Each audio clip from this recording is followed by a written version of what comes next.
The abandoned Victorian mansion on Elm Street had been rotting for 30 years when Frank Martinez first laid eyes on it.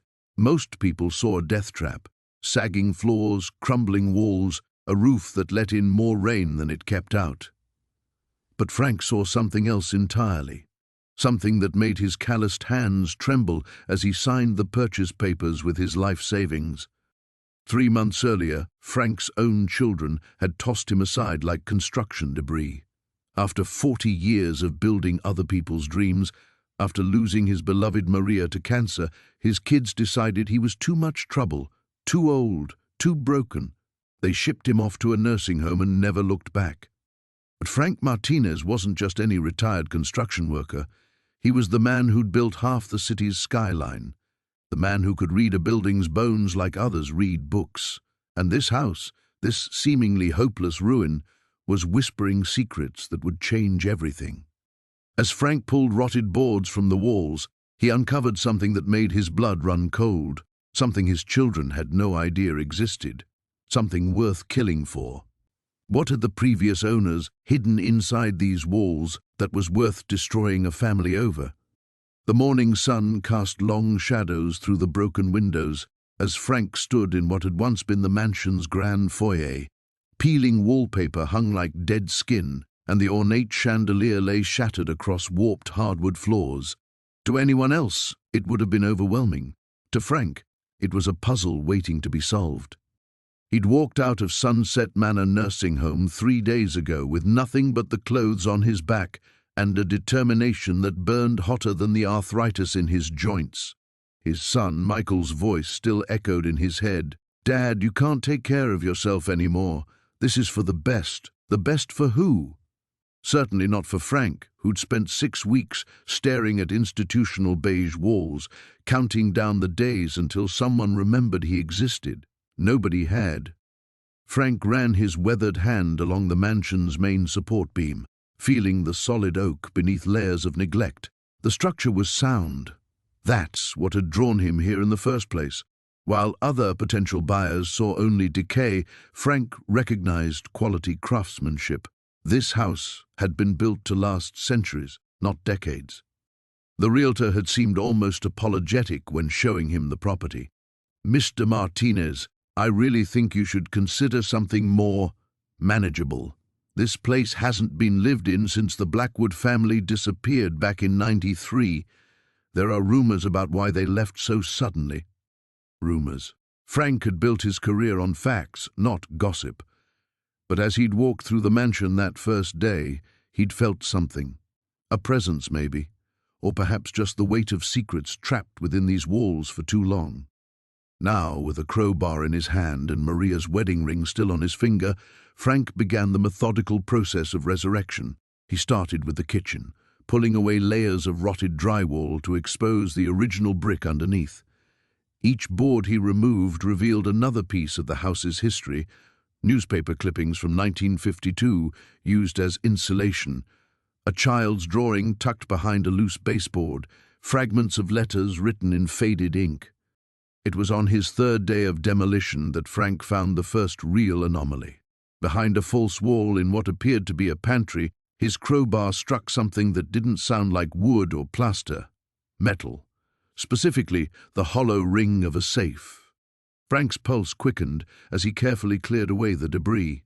The safe was old but well-maintained, its combination lock gleaming despite the surrounding decay.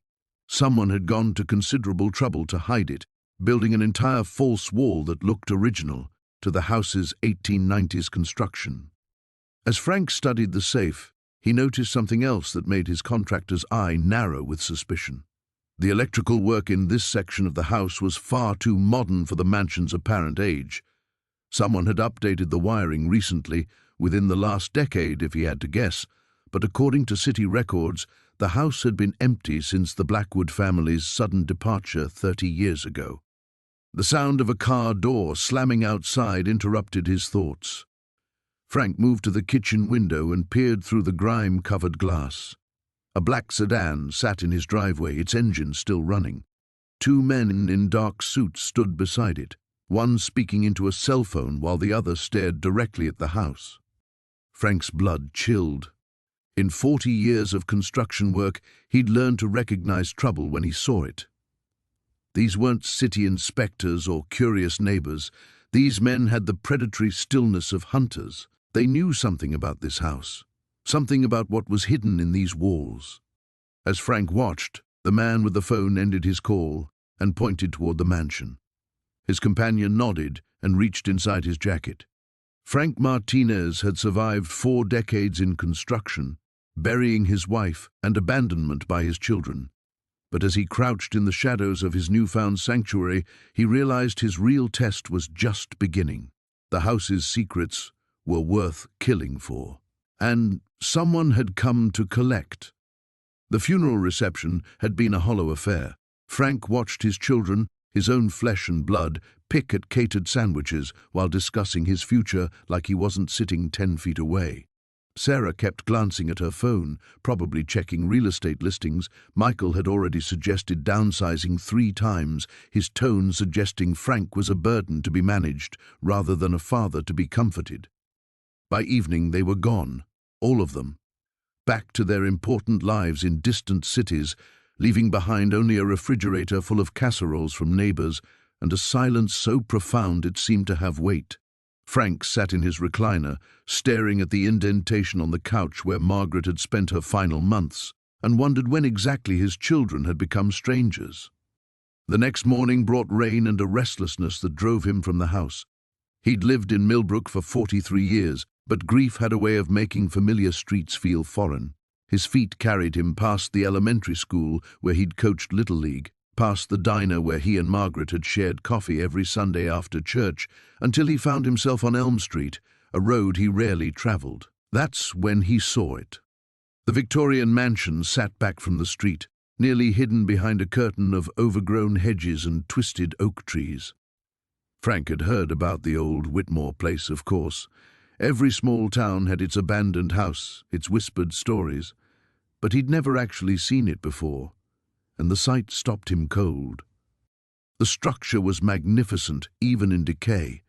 3 stories of ornate architecture stretched toward the cloudy sky, complete with wraparound porches, bay windows, and intricate gingerbread trim. But nature had begun its reclamation project. Ivy crawled up the walls like searching fingers. The wraparound porch sagged under the weight of fallen branches, and several windows stared out like empty eye sockets. A rusted for sale sign leaned drunkenly near the front gate, though it looked like it had been there for years. The price, barely visible through layers of weather damage, made Frank's eyebrows rise. It was less than what Sarah probably spent on her car. Something about the place called to him. Maybe it was the way the morning light caught the stained glass window above the front door, casting colored shadows across the overgrown lawn. Maybe it was the sheer audacity of the house's existence, a stubborn refusal to surrender despite years of neglect. Or maybe it was simply that, for the first time since Margaret's diagnosis, Frank felt curious about something. He pushed through the gate, surprised when it opened with only a mild protest of rusted hinges. The path to the front door was cracked and sprouting weeds, but still visible. Each step brought new details into focus: the carved roses along the porch railing, the intricate stonework around the foundation, the way the tower room on the east side seemed to survey the entire neighborhood like a lighthouse. The front door was solid oak, painted a deep green that had faded and peeled but still held traces of its former elegance. Frank tried the handle more out of curiosity than expectation and was shocked when it turned. The door swung open with a groan that seemed to echo from the house's very bones. The interior took his breath away. Dust motes danced in shafts of sunlight that filtered through grimy windows, illuminating a grand staircase that curved upward like something from a movie set. The ceilings soared at least 12 feet high, decorated with plasterwork that, despite years of neglect, still showed traces of incredible craftsmanship. A crystal chandelier hung in the foyer, several bulbs missing but still magnificent. Frank stepped inside, his footsteps echoing on warped hardwood floors that had probably cost a fortune when they were installed. The house smelled of old wood, damp earth, and something else. Something almost sweet, like roses left too long in a vase. To his left, pocket doors opened into what had once been a formal parlor. To his right, he glimpsed a library with built-in bookcases stretching from floor to ceiling. Straight ahead, the staircase beckoned, its banister carved with such detail that Frank found himself running his fingers along the wood. This was what a home looked like, he realized. Not the tidy ranch house he and Margaret had shared for decades, practical and efficient but ultimately forgettable. This was a house with personality, with history, with stories embedded in every creaking board and faded wallpaper pattern. His children would think he'd lost his mind. The practical thing would be to move into one of those senior living communities Sarah kept mentioning, where someone else would worry about maintenance and repairs, where he could play shuffleboard and wait to die surrounded by other discarded parents. But standing in that magnificent ruin, Frank felt something he hadn't experienced in months: possibility. The house seemed to be waiting for something, or someone. Maybe they could save each other. The morning sun cast long shadows through the grimy windows as Frank stepped carefully over a fallen beam, his flashlight cutting through the dust-laden air. 3 days had passed since he'd first entered the mansion, and each visit revealed new mysteries lurking in its decaying corridors. He'd barely slept last night, his mind churning over what he'd discovered in that hidden room. The photographs, the jewelry, the strange documents written in cramped handwriting. All of it felt like pieces of a puzzle he couldn't quite assemble. But there was something else drawing him back. Something beyond mere curiosity. The silence of his own house had become unbearable. Every creak reminded him of Martha's footsteps. Every shadow seemed to hold her shape.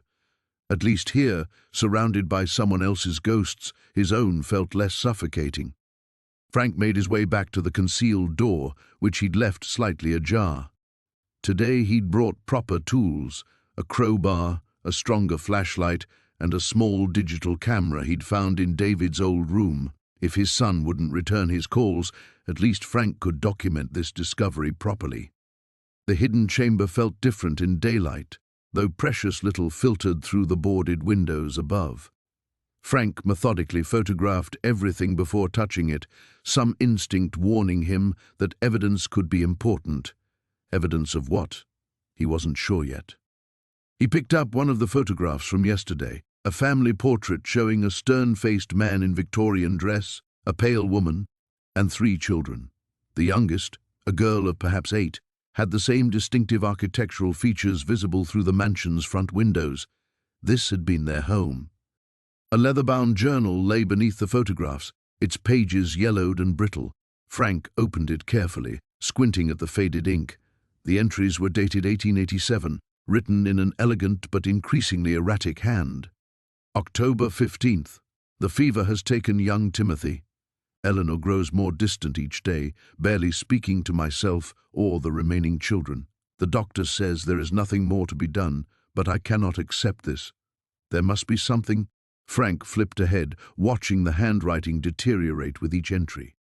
November 3rd. Found the book Eleanor mentioned, hidden in her grandmother's things. Such dark knowledge, but if it can save our family.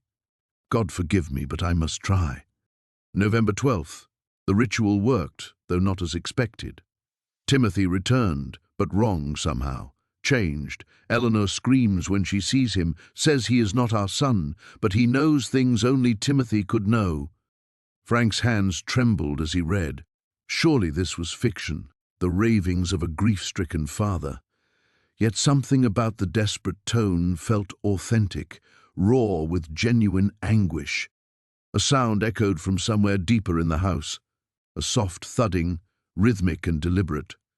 Frank froze, listening. The noise came again, definitely from within the mansion's walls. He grabbed his flashlight and crowbar, leaving the journal open. The sound seemed to originate from below, possibly a basement level he hadn't discovered yet. Following the noise, Frank traced his way back through the main hall toward what appeared to be a servant's staircase. The wooden steps groaned under his weight as he descended into the mansion's bowels. The air grew colder, carrying an odd metallic scent that made his nose wrinkle. His flashlight beam revealed a narrow corridor with several doors, all closed. The thudding had stopped. Frank approached the nearest door, pressing his ear against the warped wood. Silence. He tried the handle. Locked. The second door yielded the same result, but the third opened with a prolonged squeal of hinges. The room beyond was small and windowless, clearly some kind of storage area. Shelves lined the walls, filled with glass jars containing unidentifiable specimens floating in murky liquid. Frank's beam passed over what looked like preserved organs, twisted plant matter, and things he preferred not to examine too closely. A workbench dominated the center of the room, stained dark with substances that could have been ink, medicine, or something far worse. Scattered across its surface were more journals, glass vials, and crude surgical instruments that made Frank's stomach turn. This wasn't just a hidden room, it was a laboratory. The thudding resumed, closer now, coming from directly overhead. Frank looked up at the ceiling, realizing he was probably beneath the main staircase. Someone, or something, was moving around upstairs. His first instinct was to call out, but some deeper survival instinct kept him silent. Instead, he quietly gathered several of the smaller journals from the workbench, stuffing them into his jacket pockets. Whatever had happened in this house, these books might hold answers. The footsteps above grew more pronounced, definitely heading toward the basement stairs. Frank quickly switched off his flashlight and pressed himself against the wall beside the door. His heart hammered against his ribs as the footsteps descended, slow and deliberate. After 68 years of life, Frank had never believed in ghosts or monsters, but as something shuffled past the storage room door, breathing with a wet, labored rhythm that sounded barely human, he found his skepticism crumbling like the mansion's rotting foundations. The basement stairs groaned under Frank's weight as he descended into the Victorian mansion's bowels, his flashlight cutting through the thick darkness. The air grew colder with each step, carrying the musty scent of decades-old dampness and something else, something metallic that made his nose wrinkle. His hip protested the uneven steps, but Frank pressed on, drawn by an inexplicable need to explore every corner of this forgotten place. The beam of his flashlight revealed stone walls slick with moisture, their surfaces painted in streaks of rust and mold.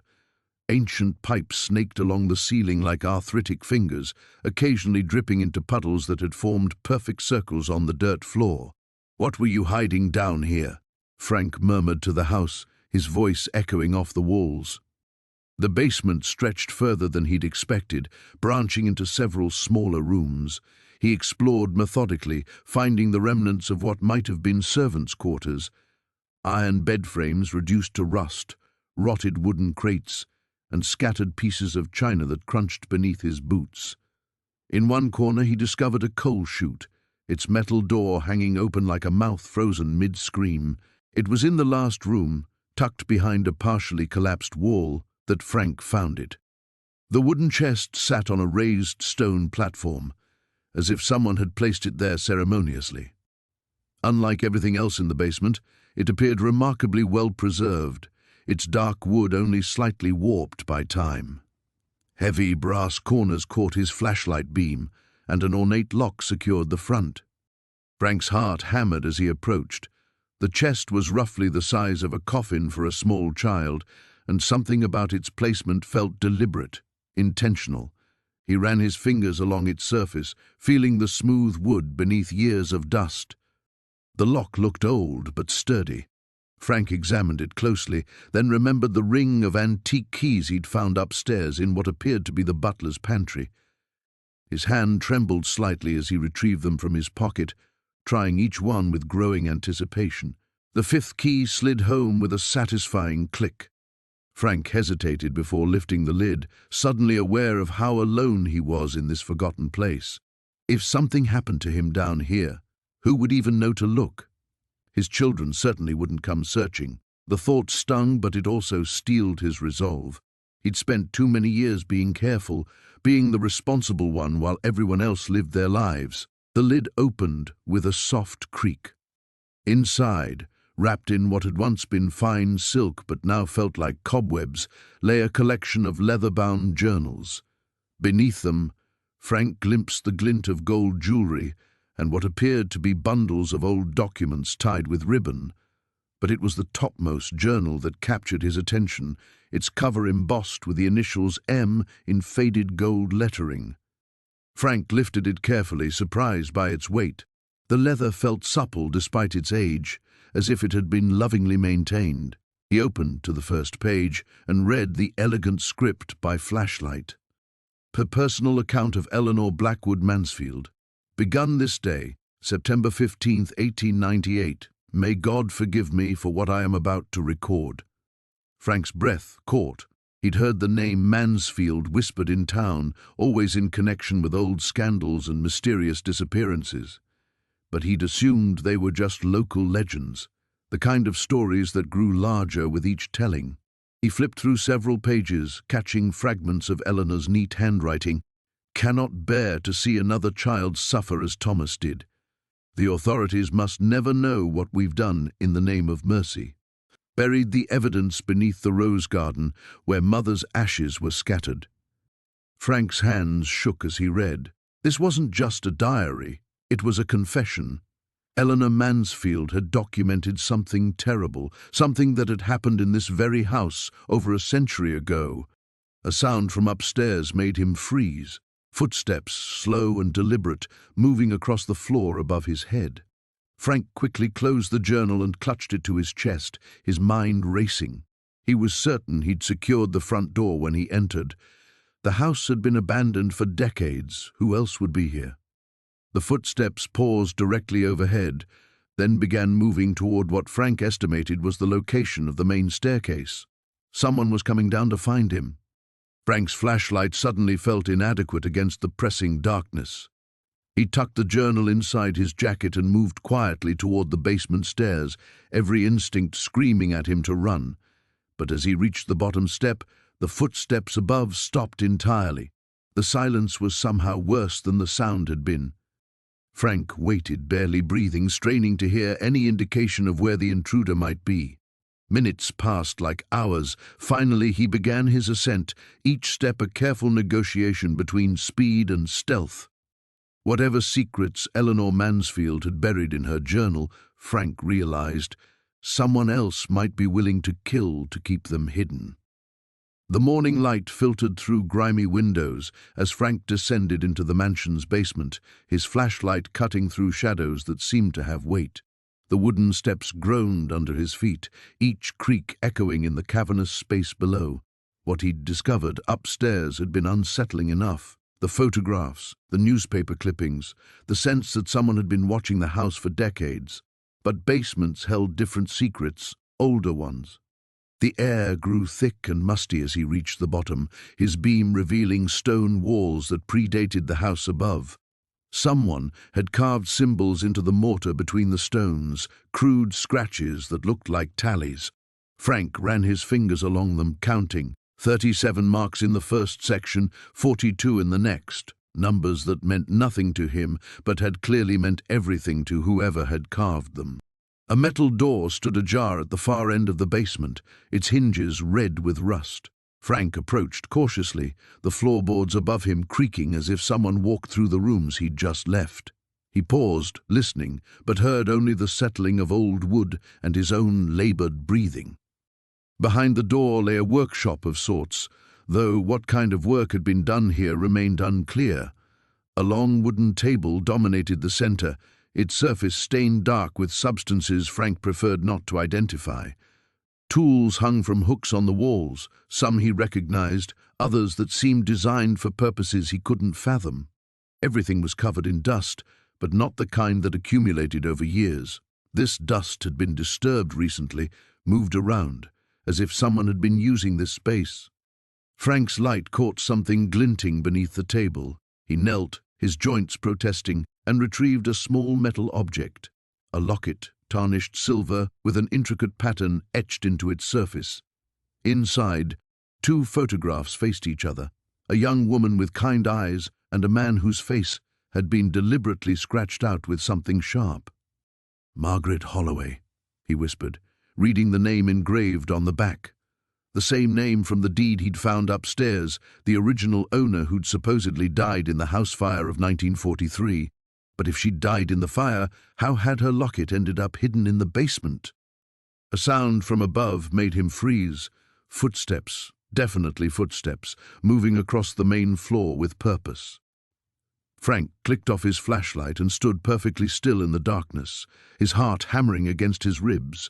The steps were too heavy to be settling wood, too regular to be anything but human. He waited, counting his breaths, until the sounds faded toward the front of the house. Then he made his way back through the basement, avoiding the creaking boards he'd noted on his descent. The stairs proved more challenging in the dark, but he managed to reach the main floor without incident. The house felt different now, charged with a presence that hadn't been there before. Frank kept to the walls as he moved toward the front windows, peering through gaps in the boarded-up openings. A car sat in his driveway, not his car, but a dark sedan with tinted windows. Someone was inside, waiting. Frank's mind raced through possibilities. Perhaps one of his children had finally decided to check on him, though that seemed unlikely given their recent silence. More probable was that someone had seen him entering the mansion and grown curious or concerned. The property had been abandoned for decades. His presence here would naturally draw attention. He retreated to the kitchen, where a back door offered an alternative exit. The lock was old but functional, and he managed to open it without much noise. The backyard was overgrown with brambles and weeds, but a path of sorts led toward the tree line where the property bordered conservation land. As he picked his way through the undergrowth, Frank caught sight of movement near the sedan. A figure emerged from the passenger side, tall, wearing a dark coat despite the warm weather. Even from a distance, there was something unsettling about the person's stillness, the way they stood watching his house, as if they had all the time in the world. Frank reached the relative safety of the trees and turned back for a better look. The figure had moved to his front door and was examining the lock with what appeared to be professional interest. Not a concerned neighbor, then. Someone with specific knowledge about what he'd been doing, where he'd been going. The locket felt warm in his pocket, its weight disproportionate to its size.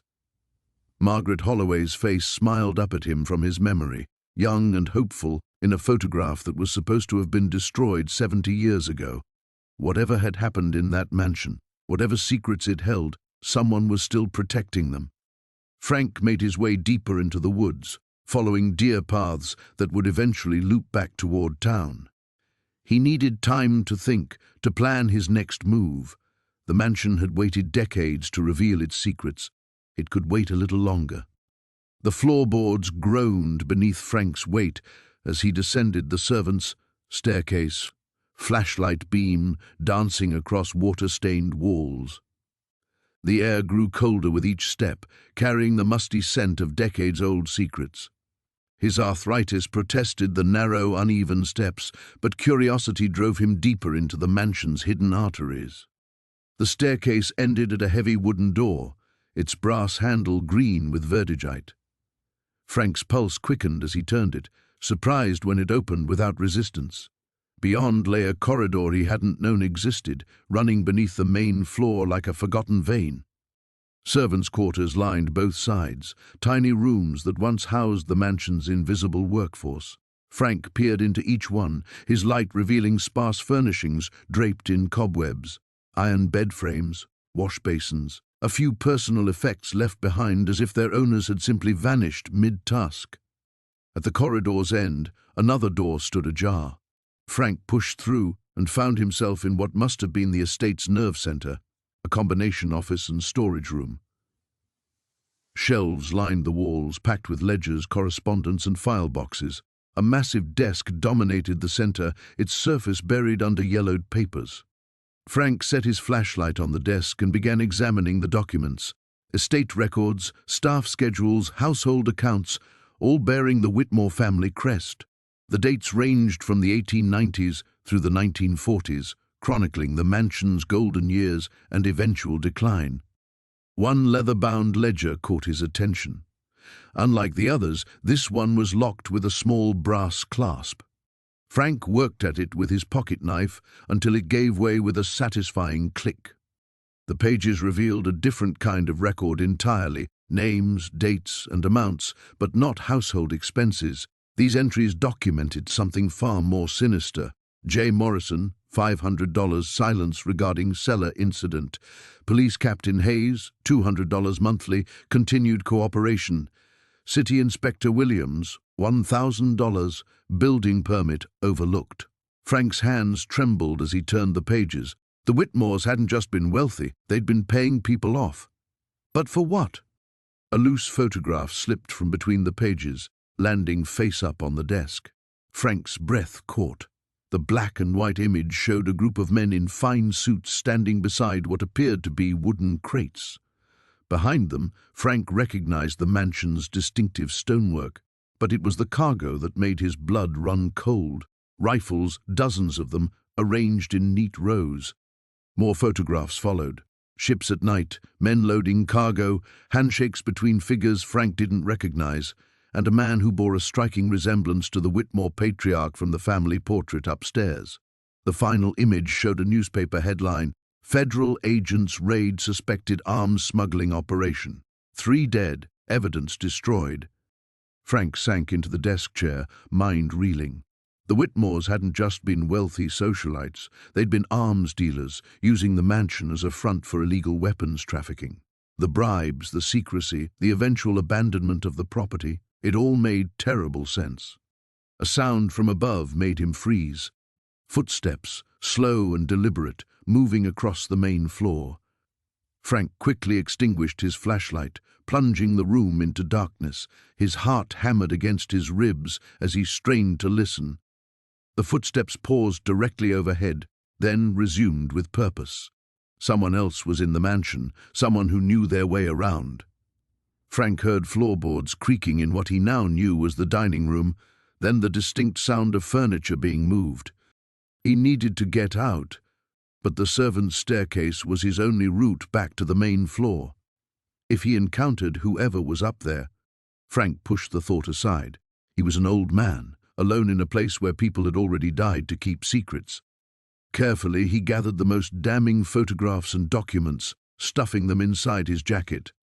The ledger was too large, but he memorized several key entries before leaving it behind.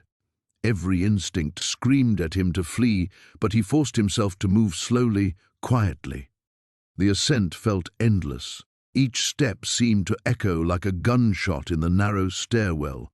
Halfway up, he heard voices, 2 men speaking in hushed tones. Frank pressed himself against the wall, barely breathing. "Told you this place was picked clean years ago. Boss says otherwise. Something about old man Whitmore hiding a insurance policy. Been hearing that story for 30 years. If there was anything worth finding..." Their voices faded as they moved toward the mansion's rear. Frank waited another agonizing minute before continuing upward. He reached the concealed door and peered through its crack. The hallway appeared empty, but he could see light flickering in the distance, flashlights, just like his own. These weren't casual explorers or vandals. They were searching for something specific, something connected to the Whitmores' dark legacy, and Frank had stumbled directly into their path, carrying evidence that someone had already killed to suppress. The weight of the photographs pressed against his chest as he slipped into the hallway, moving toward what he prayed was still an unguarded exit. Frank's hands trembled as he descended the narrow servants' staircase, the beam of his flashlight cutting through darkness that seemed to press against him like a living thing. The wooden steps groaned under his weight, each creak echoing through the hollow walls of the mansion like whispered warnings. He'd found the hidden entrance behind what remained of the kitchen pantry, its door disguised as part of the rotting wainscoting. The basement stretched before him, larger than he'd imagined possible. Stone archways divided the space into chambers, their shadows dancing in his wavering light. The air hung thick with the smell of damp earth and something else, something metallic and wrong that made his stomach clench. His foot struck something solid, and he stumbled forward, catching himself against a wooden beam. The flashlight beam swept wildly before settling on what had tripped him, a leather trunk, its brass corners green with age. Frank knelt beside it, his arthritic fingers working at the corroded latches until they gave way with reluctant clicks. Inside, Wrapped in oiled cloth lay stacks of yellowed papers. Frank lifted the first bundle with the reverence of an archaeologist handling ancient scrolls. The ink had faded to brown, but the elegant script remained legible. As his eyes adjusted to the handwriting, his breath caught in his throat. Property deed, Whitmore Estate, transferred to Heinrich Zimmermann, 1943. Frank's German was rusty, learned during his army days, but he could make out enough to understand. These weren't just property records.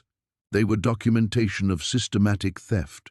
Jewish families, their names carefully recorded alongside detailed inventories of their possessions, paintings, jewelry, entire fortunes catalogued with bureaucratic precision. A noise from somewhere above made him freeze. Footsteps, deliberate and measured, crossing the floor of the main house. Frank clicked off his flashlight and pressed himself against the cold stone wall, his heart hammering against his ribs. The footsteps moved overhead, pausing directly above where he crouched in the darkness. Minutes passed in suffocating silence before the sounds faded toward the front of the house. Frank waited, counting his breaths, before switching the light back on. His hands shook as he returned to the documents, driven by a compulsion he couldn't name. The deeper he dug, the more horrific the picture became. Heinrich Zimmermann hadn't just been a war profiteer. He'd been a monster who de-built his American fortune on the systematic plunder of Holocaust victims. Families who trusted him to help them escape Nazi Germany had instead found themselves stripped of everything they owned before disappearing entirely. At the bottom of the trunk, Frank discovered a different kind of document, a list written in English, dated 1947. Names, addresses, and a single word beside each entry eliminated. Frank's blood turned to ice as he recognized the pattern. These were the survivors, the ones who'd made it to America and might have recognized Zimmermann for what he was. A photograph slipped from between the pages, and Frank nearly dropped his flashlight. A family, parents and 2 young children, stood before the very mansion where he now crouched. The woman wore a pearl necklace he'd seen before, in his dreams, around the throat of the figure in white who wandered the upper floors. Sarah Goldstein, he read from the notation on the photograph's back. Arrived New York, September 1946. Relocated to Whitmore Estate, October 1946.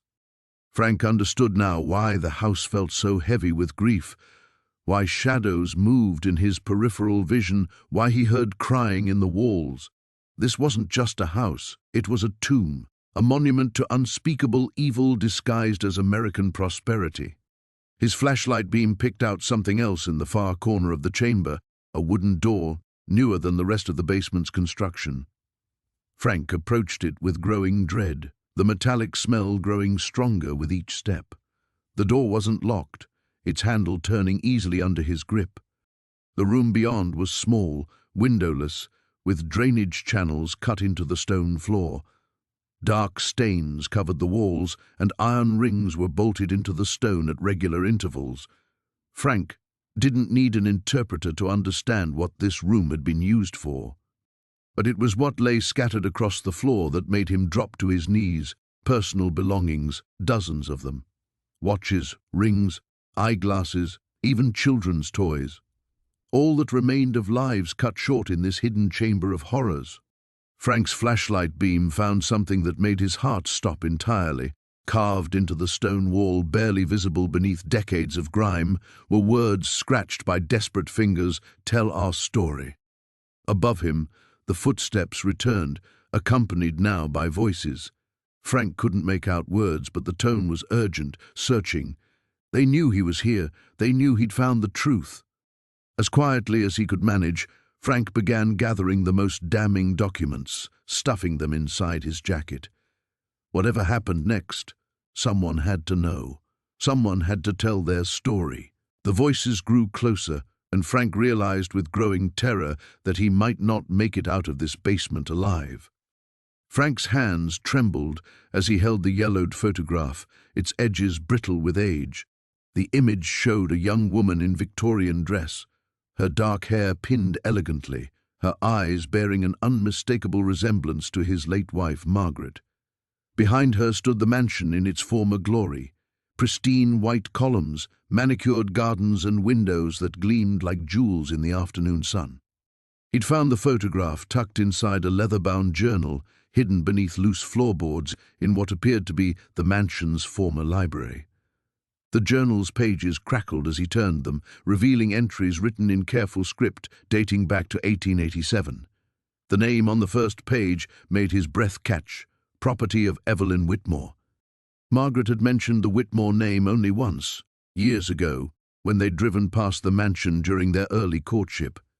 She'd grown quiet, almost melancholy, and when he'd asked about it, she'd simply said her grandmother used to tell stories about that family. Frank had assumed they were just local legends, the kind every old house collected like dust.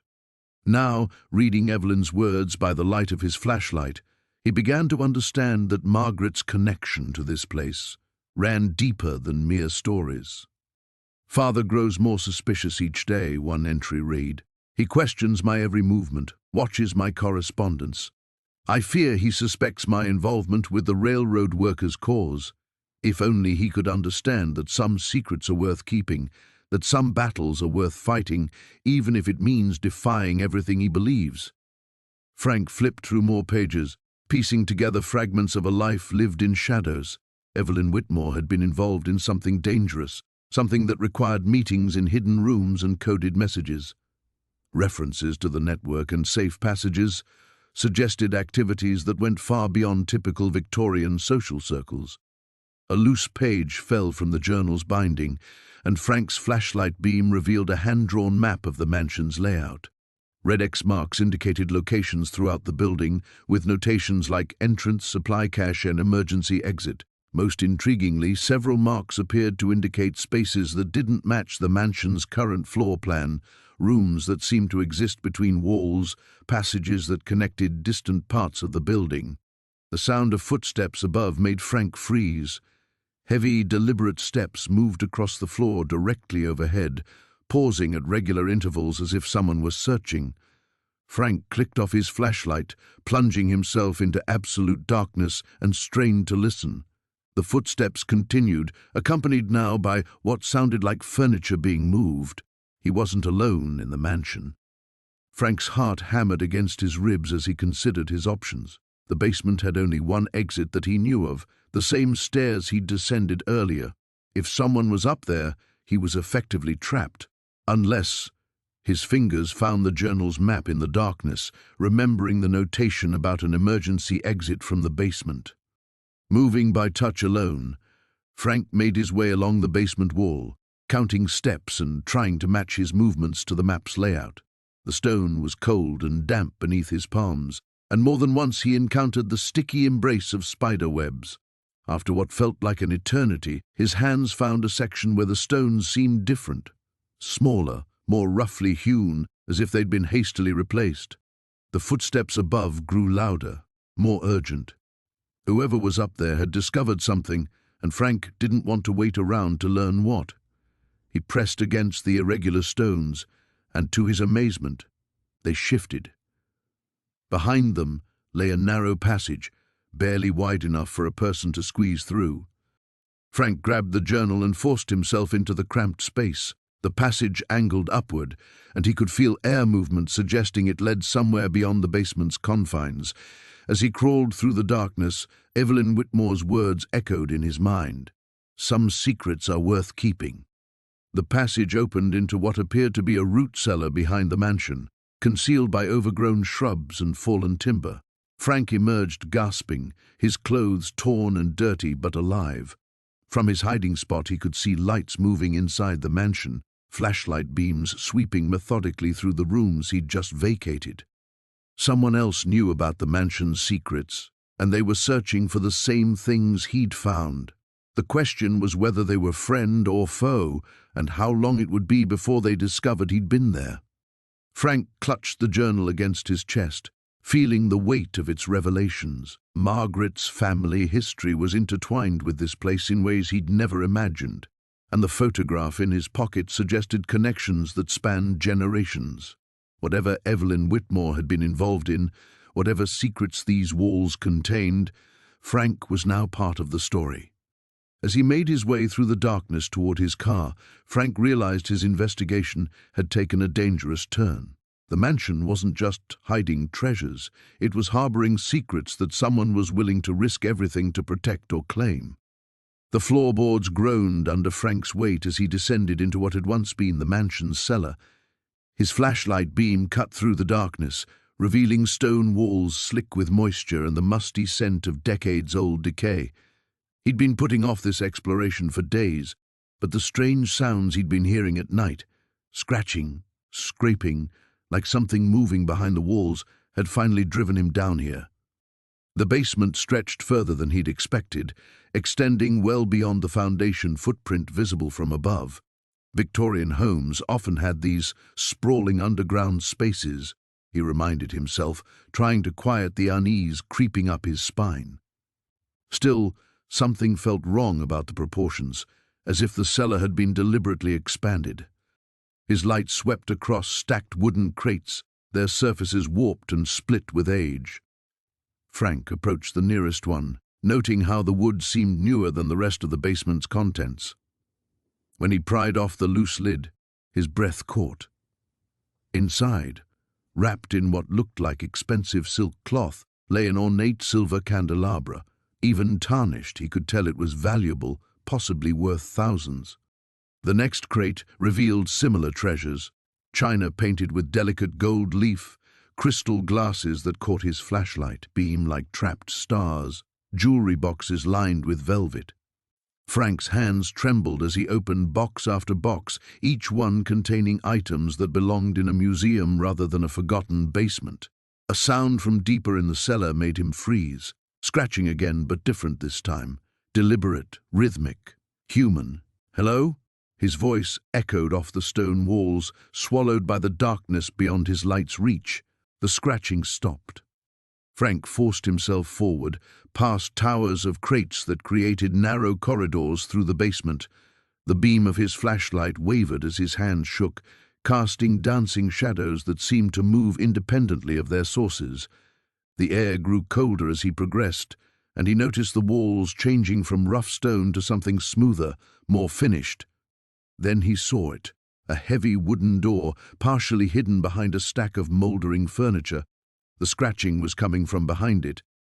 Frank's rational mind screamed at him to leave, to go back upstairs and call the police.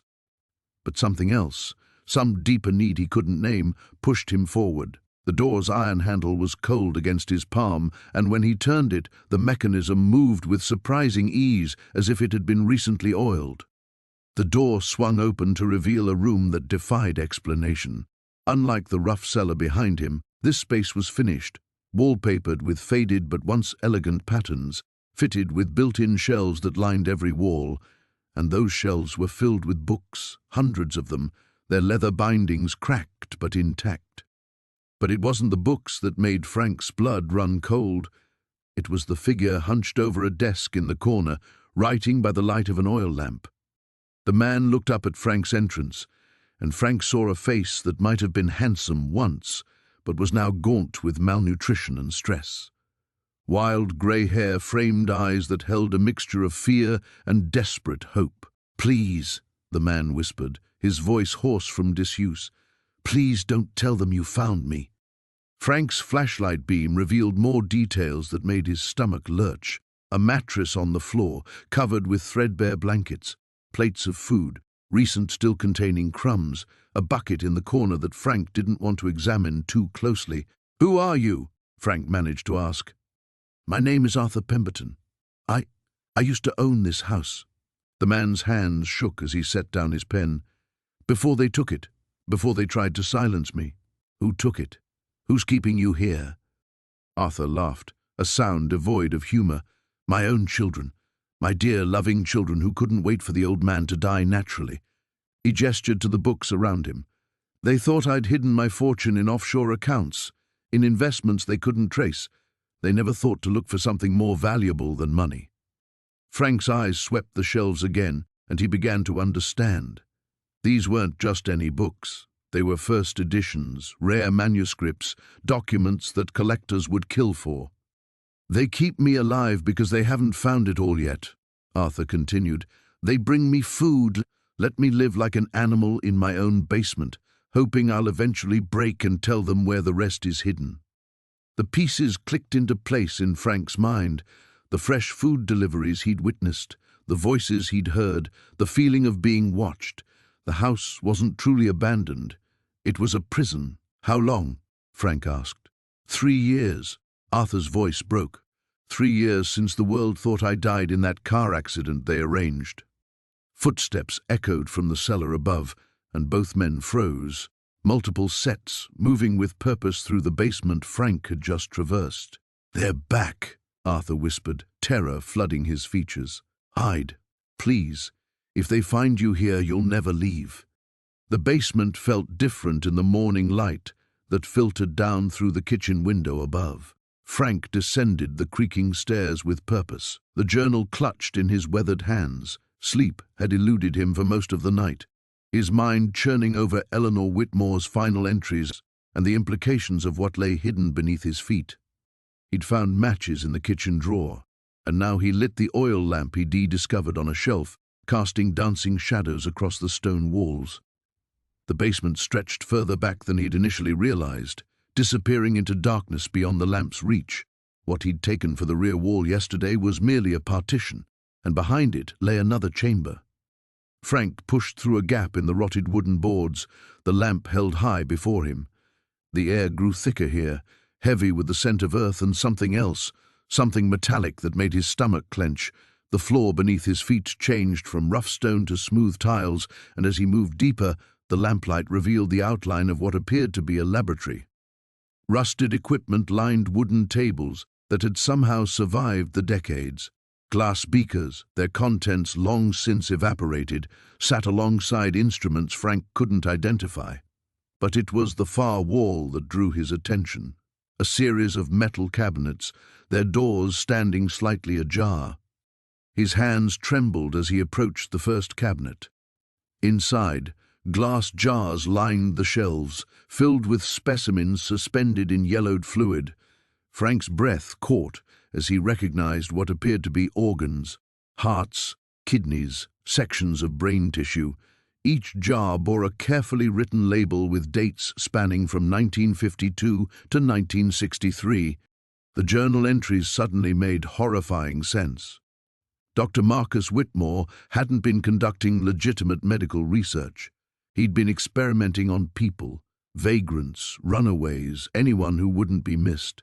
And Eleanor had discovered his secret. Frank moved to the next cabinet, his lamp illuminating folders thick with documentation. He pulled one free, his eyes scanning handwritten notes that detailed procedures performed on unwilling subjects. The clinical language couldn't disguise the brutality described within: surgical experiments conducted without anesthesia, psychological torture designed to test the limits of human endurance. A newspaper clipping fell from one of the folders, its edges brown with age. The headline made Frank's blood run cold: "Local doctor dies in house fire, family perishes." But according to the article's date, this fire had occurred 3 years after Eleanor's final journal entry, 3 years after she'd written about her plans to stop her husband's atrocities. Frank's mind raced as he pieced together the timeline. Eleanor hadn't died in the fire that supposedly killed the entire family. She'd murdered her husband and children, then staged the fire to cover her tracks. The woman who'd written so lovingly about her children in the early journal entries had ultimately sacrificed them to prevent the continuation of her husband's legacy of horror. The weight of this revelation pressed down on him as he explored the rest of the laboratory. Behind the cabinets, he found a small room that had clearly served as a cell. Shackles were bolted to the walls, and scratch marks in the stone told the story of desperate attempts at escape. How many people had died in this basement? How many families had wondered what became of their missing loved ones? Frank sank onto an overturned crate, the lamp flickering beside him. He thought of his own children, of their accusations and abandonment. They'd called him bitter, broken, impossible to love. But what they'd done to him paled in comparison to what Eleanor Whitmore had endured. She'd lived with a monster, borne his children, kept his secrets, until she couldn't anymore. The parallels weren't lost on him. Like Eleanor, He'd found himself alone in a house full of horrors, though his were emotional rather than physical. The difference was that Eleanor had found the strength to act, regardless of the cost. A sound from upstairs made Frank freeze. Footsteps crossed the kitchen floor above, slow and deliberate. Someone was in the house. He quickly extinguished the lamp, plunging the basement into darkness. The footsteps continued, moving through the rooms with purpose. Frank crept toward the stairs, his heart hammering against his ribs. Through the gap beneath the basement door, he could see the beam of a flashlight sweeping across the kitchen. "I know you're in here, old man." The voice was unfamiliar, gravelly with age and cigarettes. "Saw the smoke from your fire last night. Been watching this place for years, waiting for someone stupid enough to move in." Frank pressed himself against the stone wall, his mind racing. The journal entries had mentioned that some locals knew about the doctor's activities. Had this man been one of Marcus Whitmore's accomplices? Was he here to protect secrets that should have died decades ago? The footsteps moved closer to the basement door, and Frank realized he was trapped in the darkness with the evidence of decades-old murders, and someone who clearly didn't want those secrets exposed. The basement felt different now, as if the very air had shifted after Frank's discovery of the hidden room. He stood at the threshold, flashlight beam cutting through the darkness, illuminating dust motes that danced like restless spirits. The wooden crate sat exactly where he'd left it, but somehow it seemed more ominous now, pregnant with secrets that had festered in the dark for decades. Frank's hands trembled slightly as he approached the crate again. Yesterday's revelations about the Ashworth family's connection to missing persons had kept him awake, tossing and turning on the makeshift bed he'd fashioned upstairs. Every creak of the old house had sounded like footsteps, every whisper of wind through broken windows like voices calling from the past. He knelt beside the crate and carefully lifted out more photographs. The faces stared back at him with expressions frozen in time, some smiling, others serious, all of them unaware of whatever fate had befallen them. Beneath the photos, his fingers found something else, a leather-bound ledger, its pages yellowed and brittle with age. Opening it carefully, Frank squinted at the spidery handwriting that filled the pages. The entries were dated, starting from 1923 and continuing through 1941. Each entry contained a name, an age, a brief description, and most chillingly, a location within the house itself. His blood ran cold as he read, Mary Sullivan, age 19, servant girl from County Cork. Basement, east wall behind the furnace. Another entry, Thomas Wright, age 34, drifter from Chicago. Wine cellar, sealed chamber, north corner. The ledger slipped from Frank's nerveless fingers as the full horror of what he was reading sank in. This wasn't just a record of missing people, it was a burial registry. The Ashworth mansion wasn't just hiding secrets, it was hiding bodies. Frank's rational mind tried to reject what he was seeing, but the evidence was undeniable.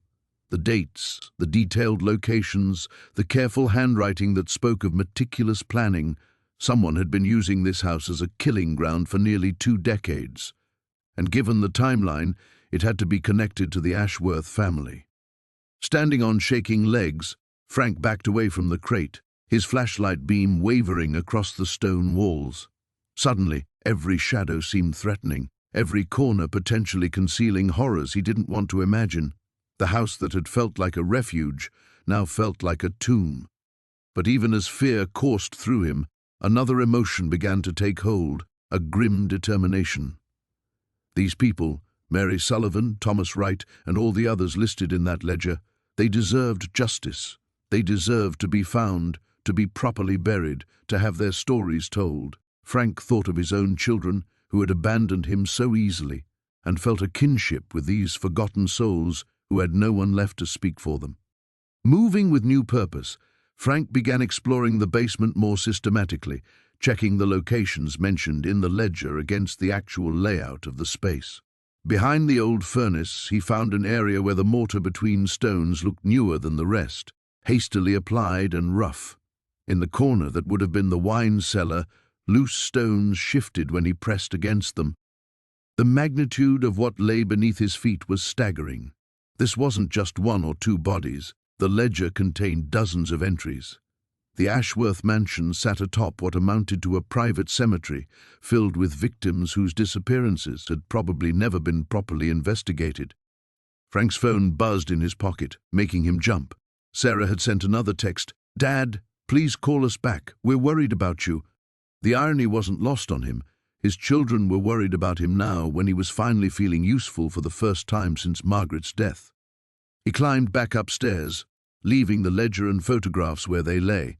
The main floor felt almost cheerful compared to the basement's oppressive atmosphere. Afternoon sunlight streamed through broken windows, illuminating the dust and debris in golden shafts that made everything look ethereal.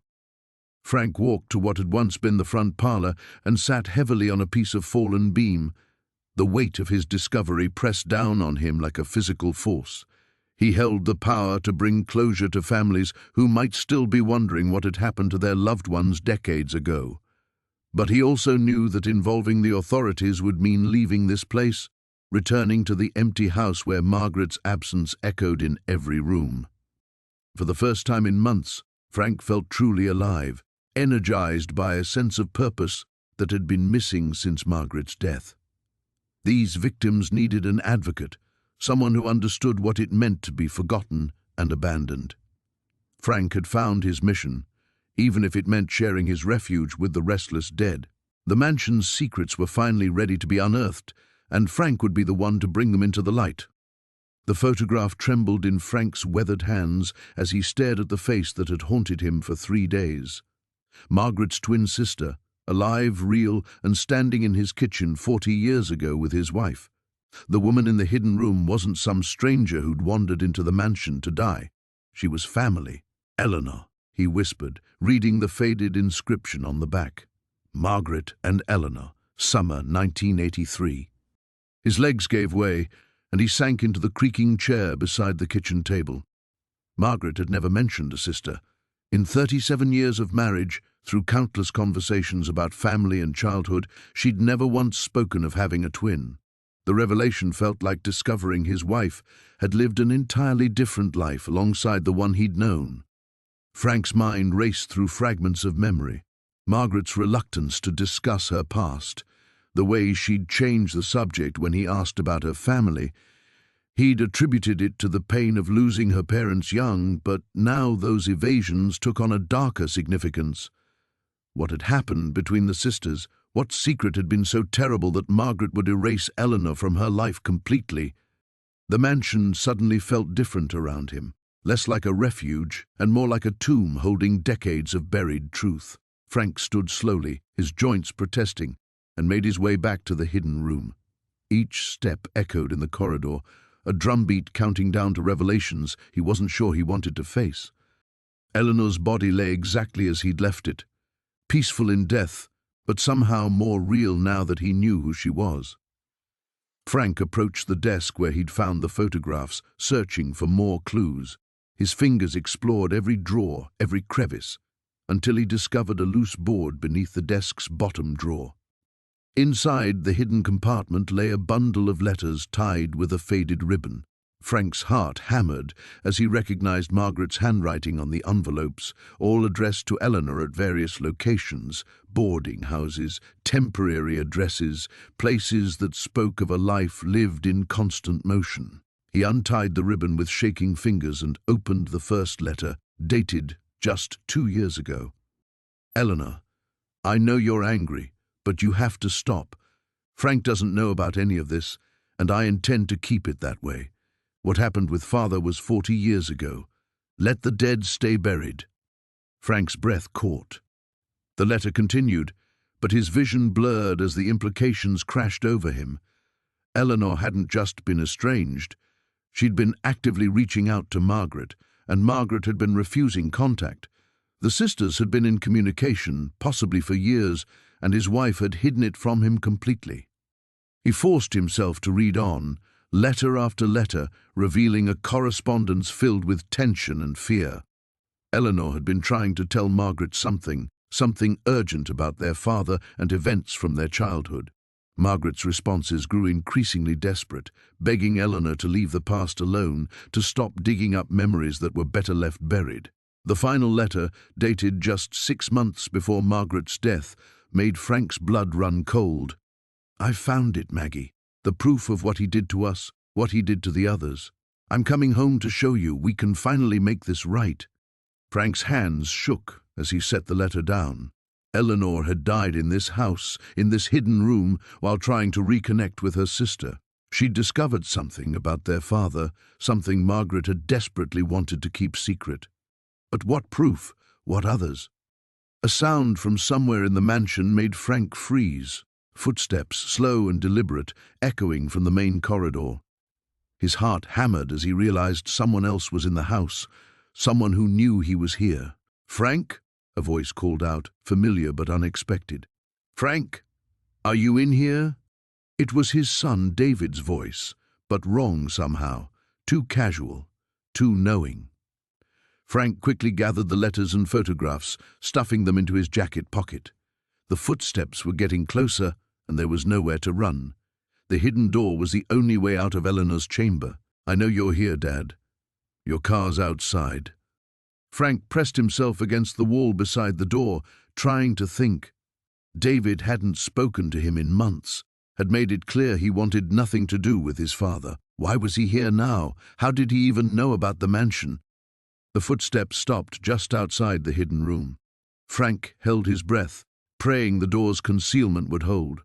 Through the crack, he could see a shadow moving in the corridor, could hear breathing on the other side of the wall. "You really shouldn't have come here, Dad." David's voice was softer now, almost sad. "Margaret told me you might, eventually. She made me promise to keep you away from this place, to keep you away from the truth about Eleanor." Frank's world tilted. His son had known, had always known.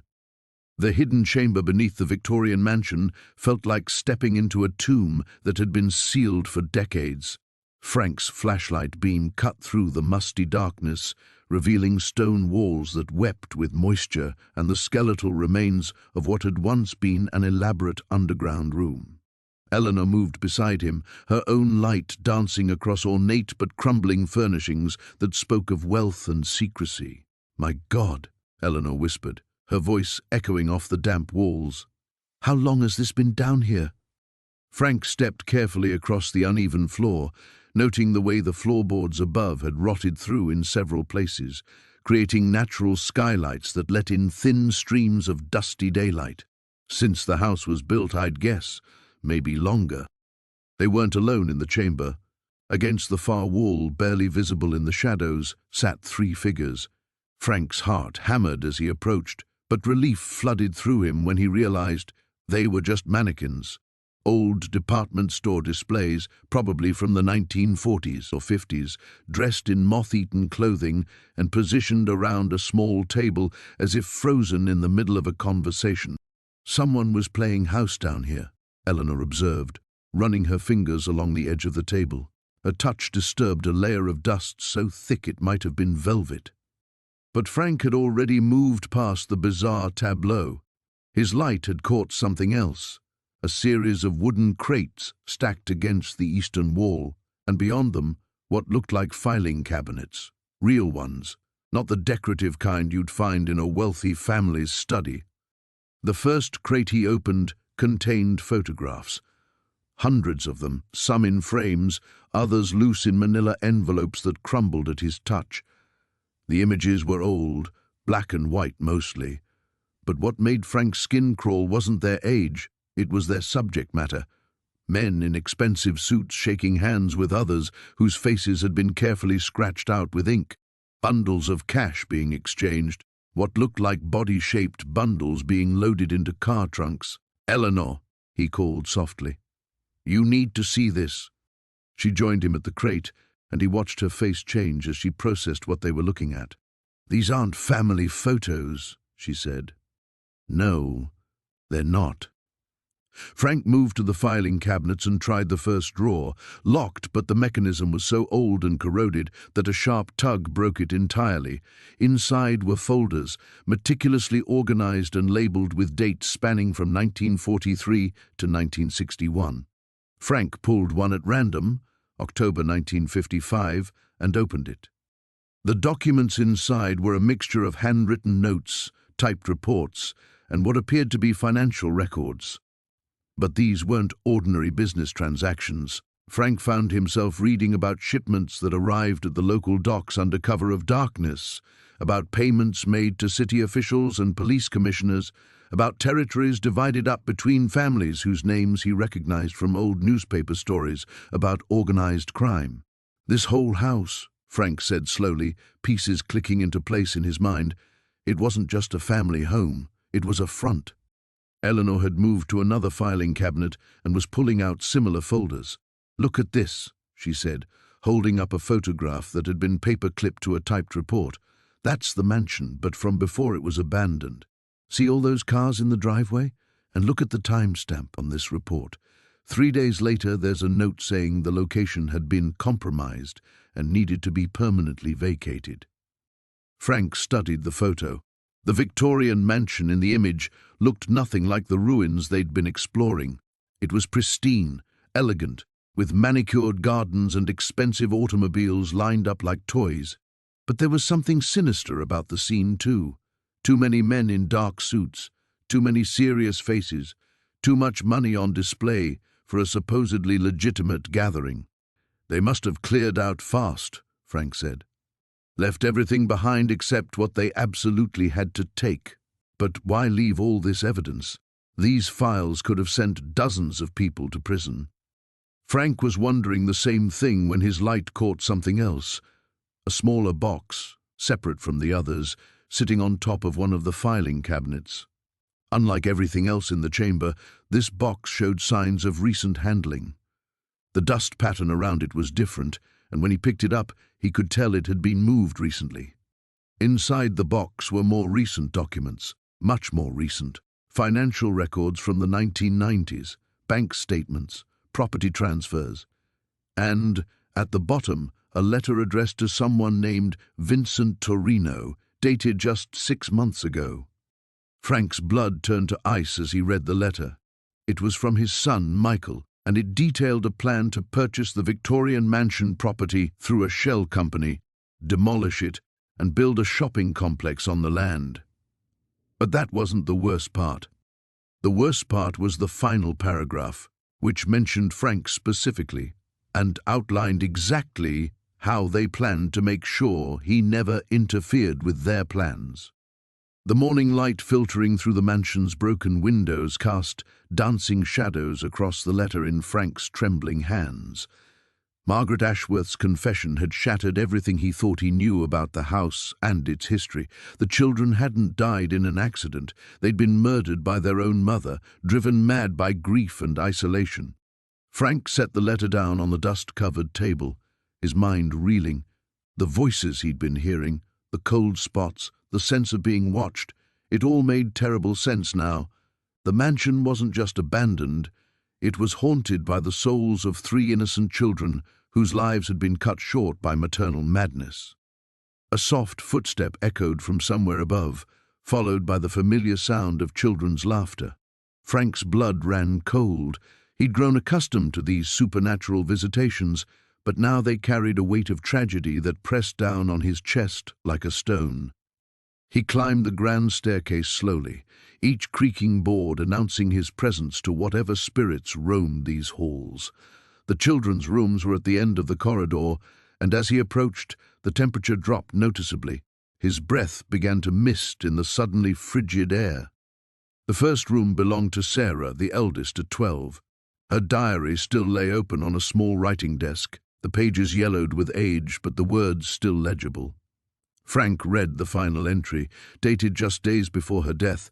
"Mother has been acting strange since father went away on business. She stares at us with such odd eyes, and sometimes I hear her crying in the walls. I'm frightened, but I must be brave for Thomas and little Emma." In Thomas's room, toy soldiers remained frozen in their last battle formation on the floor. A wooden train set gathered dust on shelves that Frank realized he'd somehow overlooked during his previous explorations. The boys' presence felt strongest here, a sense of confusion and lingering fear that made Frank's heart ache. Little Emma's nursery was the most heartbreaking of all. A rocking horse sat motionless by the window, and a collection of porcelain dolls watched with glassy eyes from their perch on a tiny chair. Frank noticed something glinting beneath the crib and knelt to retrieve it, a small silver locket bearing the inscription, "Emma, my darling angel." As his fingers closed around the jewelry, the room suddenly filled with the sound of a music box playing a melancholy lullaby. The rocking horse began to move gently back and forth, as if ridden by an invisible child. Frank felt a presence beside him, small and trusting, and for a moment he could have sworn he felt tiny fingers slip into his hand. "I know you're here," he whispered into the empty room. "All of you. I know what happened, and I'm sorry. I'm so very sorry." The music box fell silent, but the air remained charged with otherworldly energy. Frank understood now why the mansion had called to him, why he'd felt compelled to stay despite the obvious dangers. These children had been abandoned in death, just as he'd been abandoned in life. They were kindred spirits, united by betrayal and loss. But unlike him, they'd never had the chance to grow up, to make their own choices, to find peace. They were trapped here by the violence of their deaths and the weight of their mother's guilt. Margaret Ashworth had taken her own life, but her children remained prisoners in the place where they'd died. Frank made his way back downstairs, his mind working furiously. He'd spent weeks feeling sorry for himself, wallowing in bitterness over his own family's rejection. But these children had suffered far worse, ultimate betrayal by the one person who should have protected them above all others. In the mansion's library, he found more evidence of the tragedy.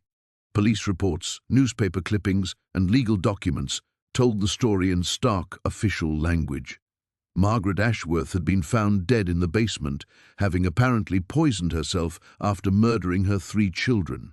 The case had been quickly closed, the mansion sealed, and the whole horrible affair forgotten by a community eager to move on from such darkness.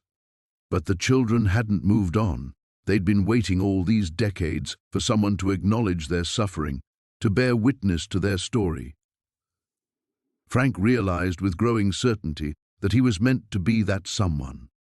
As evening approached, he gathered Margaret's letter and the other documents he'd discovered. There was something he needed to do, a wrong that needed to be made right. The children deserved better than to be forgotten, their lives reduced to a cautionary tale whispered in shadows. The local cemetery was a 20-minute walk through the woods behind the mansion. Frank had noticed it during his earlier explorations, but had never felt compelled to visit.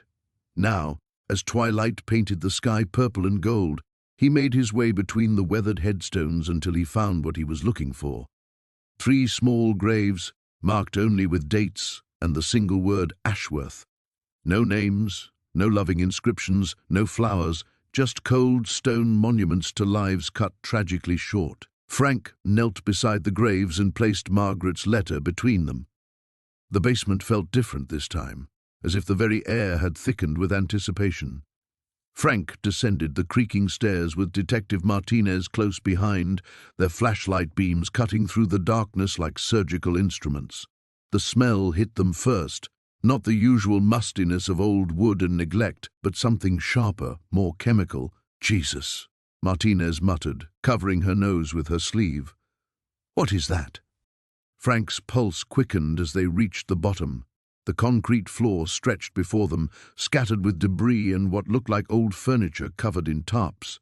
But there, in the far corner where the foundation met the exterior wall, something glinted in their light. "Over there," Frank whispered, though he wasn't sure why he was whispering. The house felt like it was listening. They picked their way across the cluttered floor, stepping over broken boards and rusted tools. As they drew closer, Frank could see what had caught the light, metal fixtures, partially concealed beneath a heavy canvas dropcloth. Martinez grabbed one corner of the tarp and looked at Frank. "Ready?"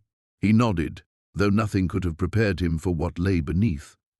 The cloth fell away to reveal a makeshift laboratory, complete with glass containers, rubber tubing, and what appeared to be a small distillation apparatus.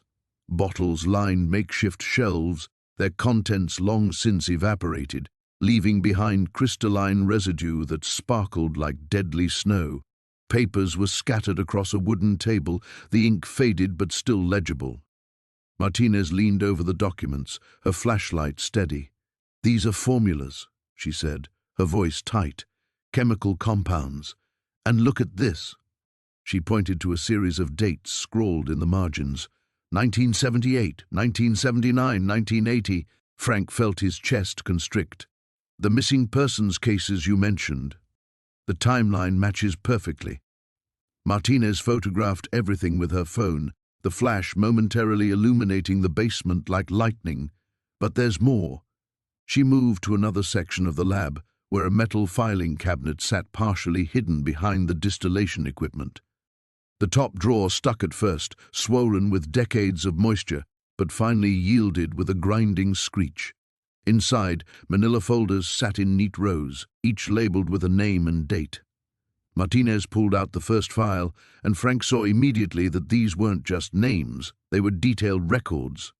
Sarah Chen, age 23, disappeared June 15, 1978, Martinez read aloud.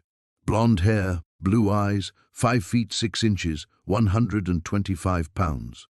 She opened the folder to reveal photographs, not just the standard missing person shots, but candid pictures that suggested surveillance. Sarah walking to her car, Sarah at a coffee shop, Sarah entering what looked like a downtown apartment building. Frank's hands trembled as he reached for another folder. Michael Torres, age 19, disappeared September 3, 1979. The same pattern, surveillance photos, detailed physical descriptions, and something else that made Frank's blood run cold. Maps, hand-drawn routes showing the victims' daily routines, their habits, their vulnerabilities. "This wasn't random," Martinez said, her voice barely above a whisper.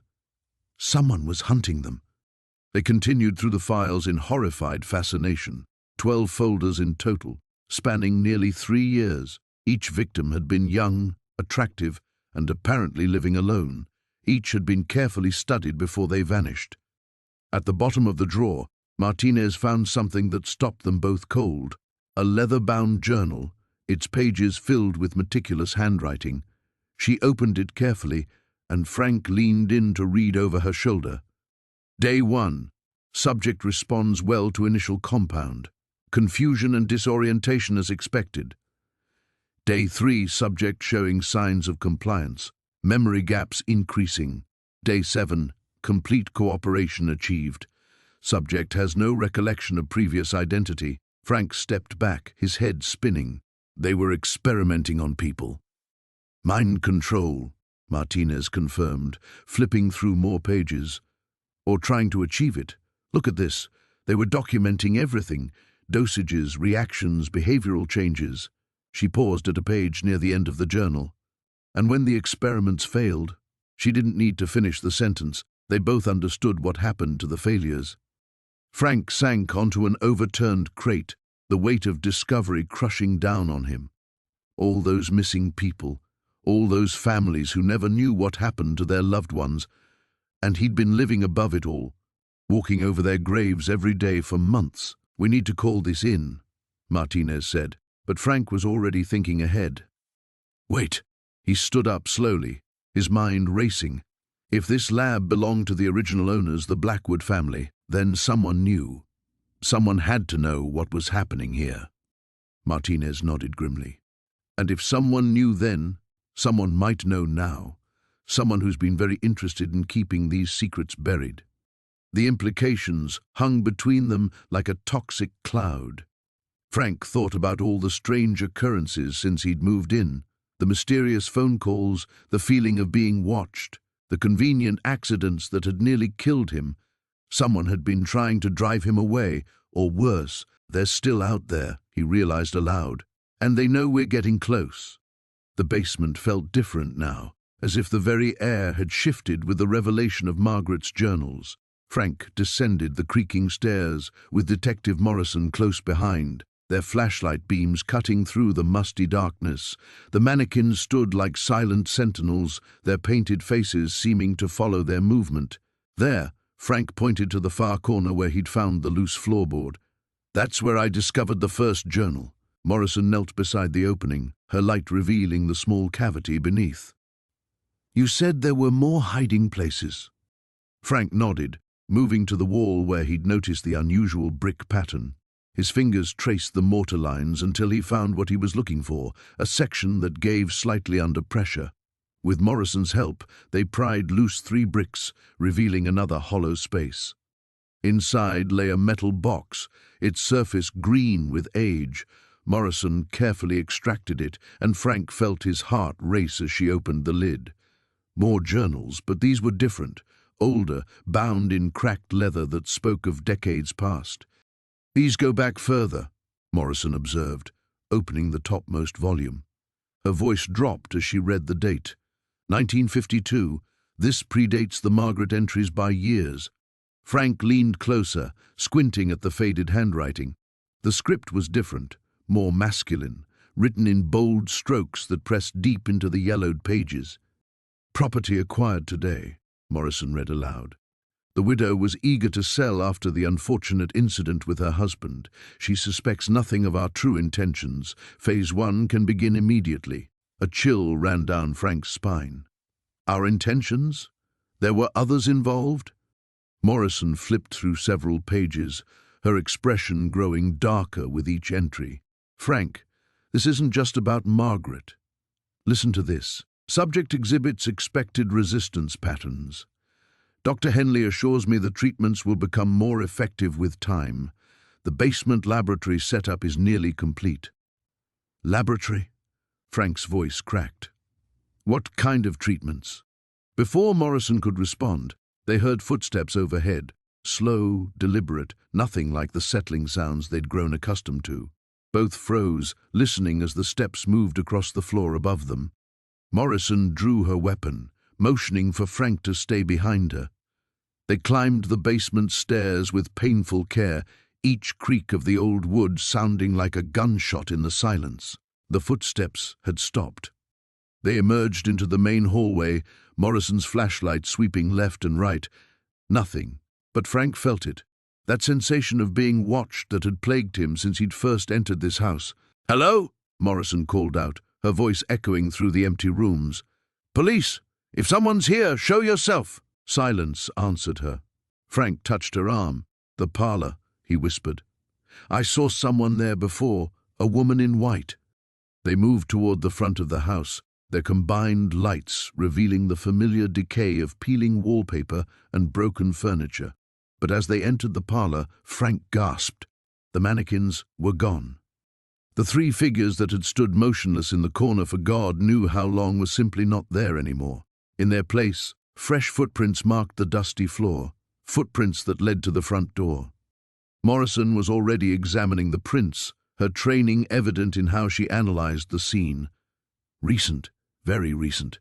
Someone was definitely here, but the mannequins could have been moved to create confusion or... Morrison paused, studying the journal still in her hands. Frank, what if they weren't mannequins at all? The thought hit him like a physical blow. Those faces, so lifelike, so detailed, the way they'd seemed to watch him. His mind raced back to every encounter, every moment he'd felt observed. Morrison's radio crackled to life, making them both jump. "Morrison, this is dispatch. We've got reports of 3 individuals in period clothing spotted walking along Elm Street. Witnesses describe them as appearing disoriented, possibly in need of medical attention." Frank's legs nearly gave out. Elm Street bordered the mansion's property.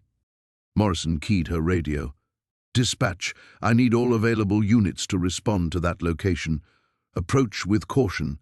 These individuals may be victims of a crime. I repeat, potential crime victims." She turned to Frank, her face grim. "We need to secure this scene and get you out of here, now." But Frank was staring at the journal in her hands, at a passage that had caught his eye. "Wait, look at this entry. The preservation process shows remarkable success. Subjects remain viable even after extended periods. Dr. Henley believes we can maintain them indefinitely with proper care." Morrison read over his shoulder, her voice barely a whisper. preservation process, maintain them indefinitely. She looked up at Frank, horror dawning in her eyes. What if Margaret wasn't the only victim? What if this place was some kind of facility?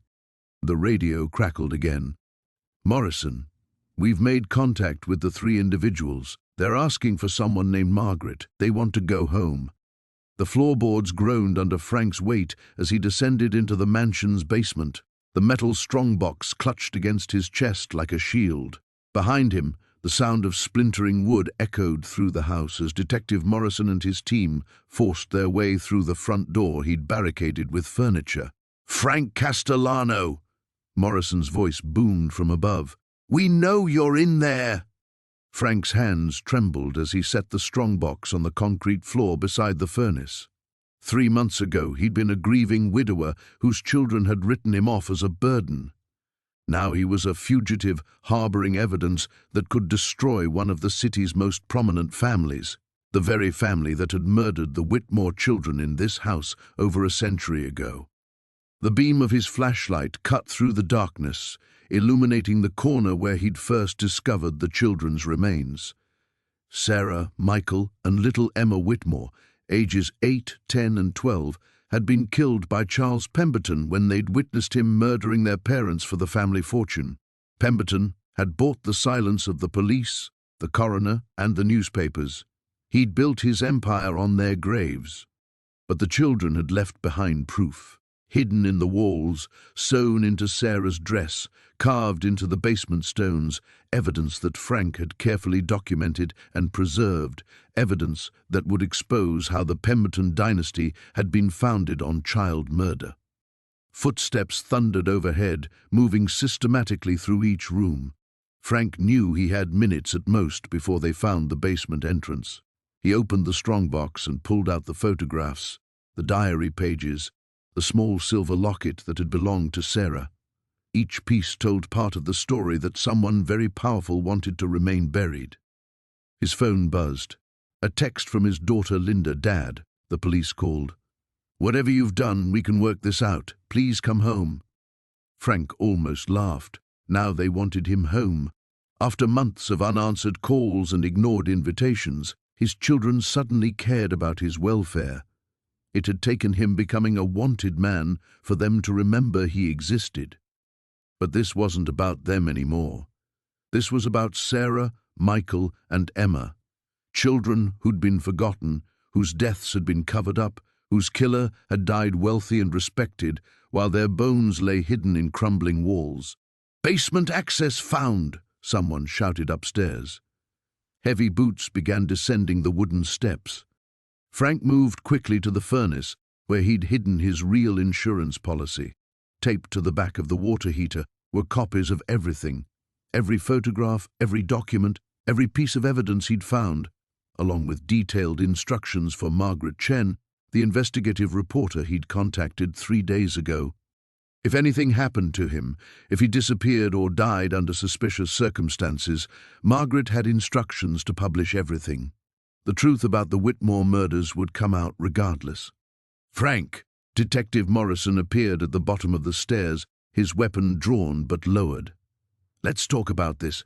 You're not in as much trouble as you think." "Aren't I?"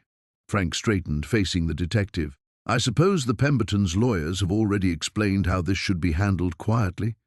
Morrison's expression flickered, just for a moment, but Frank caught it. The detective glanced at the strongbox, then back at Frank's face. "You don't understand the forces you're dealing with," Morrison said carefully. "Some secrets are buried for good reasons. Some families have too much power to challenge." "The same family that's donated millions to the police benevolent fund?" Frank asked. "The same family that has a wing of the courthouse named after them?"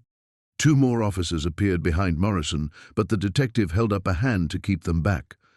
The basement felt smaller with each passing second, the weight of the house pressing down like a coffin lid. "Give me the box, Frank. Walk away from this. Go home to your family." Frank thought of Helen, of how she'd always believed in doing the right thing regardless of the cost. She'd taught their children that integrity mattered more than comfort, though apparently that lesson hadn't taken root. Those children were someone's family too, Frank said quietly. They deserved better than being forgotten. He kicked the strongbox toward Morrison, watching the detective's shoulders relax slightly. But Frank wasn't surrendering. He was buying time. Margaret Chen would receive her package tomorrow morning. The real evidence was already beyond their reach. "Smart choice," Morrison said, bending to retrieve the box. Frank smiled sadly, thinking of 3 children who'd waited over a century for justice. They'd have to wait a little longer, but not much. "You have no idea what I've actually chosen," he said. The detective's frown deepened as he opened the strongbox, but by then Frank was already planning his next move. The game was far from over. The morning sun cast long shadows across the restored Victorian mansion as Frank stood on the wraparound porch, watching the moving truck pull away.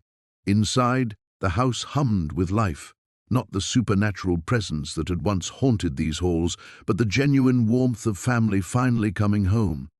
Sarah emerged from the front door, carrying 2 steaming mugs of coffee. At 19, she moved with a newfound confidence that reminded Frank so much of her grandmother Margaret. The past 6 months had transformed her from a bitter, resentful teenager into a young woman with purpose. "The contractors say they'll finish the carriage house renovations by next week," she said, settling into the porch swing beside him. "Then Michael and Emma can have their own space when they visit." Frank accepted the coffee gratefully. "You really think they'll come?" "They will." Sarah's voice carried a certainty that surprised him. "Finding Eleanor Ashworth's letters changed everything, Dad. When people realize you're sitting on the most significant historical discovery in the county's history, they pay attention. Even stubborn adult children." The Ashworth papers had indeed proven to be extraordinary. Eleanor's detailed accounts of the Underground Railroad operations, complete with maps and correspondence with prominent abolitionists, had attracted historians from 3 universities. The secret tunnels beneath the mansion, once used to harbor freedom seekers, would soon become part of a state heritage trail. "Mrs. Patterson called this morning," Sarah continued. "The Historical Society wants to schedule another interview. They're talking about nominating the house for the National Register." Frank chuckled. Eleanor would have loved the irony. She spent her life hiding these secrets, and now they're making her famous. The ghostly presence that had initially terrified him now felt like a distant memory, though Frank often sensed Eleanor's approval in the way sunlight fell through the restored stained glass windows, or how the old floorboards no longer creaked with supernatural weight. The house had found its peace. A car turned into the circular driveway, a sleek sedan that Frank recognized immediately. His chest tightened as Michael emerged from the driver's side, looking older but somehow less burdened than when Frank had last seen him. Emma stepped out from the passenger side, her designer clothes seeming out of place against the Victorian backdrop. "Deep breath, Dad," Sarah murmured, squeezing his hand. Michael approached the porch with hesitant steps, his eyes taking in the mansion's restored glory. The peeling paint and sagging boards had been replaced with historically accurate colors and pristine craftsmanship. The house looked exactly as it had in Eleanor's time, yet somehow more alive than ever. "Hello, Frank," Michael said, his formality painful but expected. Michael, Emma, Frank rose slowly, unsure whether to embrace them or maintain his distance. "Thank you for coming." Emma moved first, surprising everyone by wrapping her arms around her father. "I'm sorry," she whispered against his shoulder. "We should have been here months ago." The apology broke something loose in Frank's chest. He held his daughter close, breathing in her familiar perfume and remembering all the times he'd comforted her scraped knees and broken hearts. "You're here now. That's what matters." Michael watched the reunion with careful eyes before stepping forward. "Sarah's been sending us pictures, but seeing it in person." He gestured at the mansion. "I can't believe this is the same place." "Come inside," Sarah said, standing gracefully. "I want to show you Eleanor's study. We've restored it exactly as it was described in her journals." As they moved through the house, Frank watched his children discover the treasures he and Sarah had uncovered. Eleanor's library, with its hidden compartments and secret correspondence. the dining room where freedom seekers had shared meals before continuing their dangerous journey north, the master bedroom where Eleanor had written her final letter, detailing the location of everything she'd hidden. "The foundation money alone was worth more than your old house," Emma said, running her fingers along Eleanor's restored writing desk. "But these artifacts, the historical significance—" "It was never about the money," Frank said quietly. "At least, not entirely. This place needed someone to believe in it, to see past the decay and find what was worth saving." Michael stopped before a framed photograph, the only image ever found of Eleanor Ashworth, discovered hidden behind a false wall. She stood proud and defiant, a woman who had risked everything for justice. "Like you did with us," Michael said, his voice rough with emotion. "You kept believing we were worth saving, even when we couldn't see it ourselves." Frank felt tears threatening. "You're my children. You were always worth saving." The afternoon dissolved into shared stories and tentative laughter. Emma helped Sarah prepare dinner in the restored kitchen, while Michael and Frank walked the grounds, discussing plans for the historical designation. As evening painted the sky in shades of amber and rose, the Hartwell family gathered around Eleanor's dining table, finally whole again. Outside, the Victorian mansion stood sentinel against the darkening sky, its windows glowing with warmth, its secrets transformed from sources of fear into foundations of hope.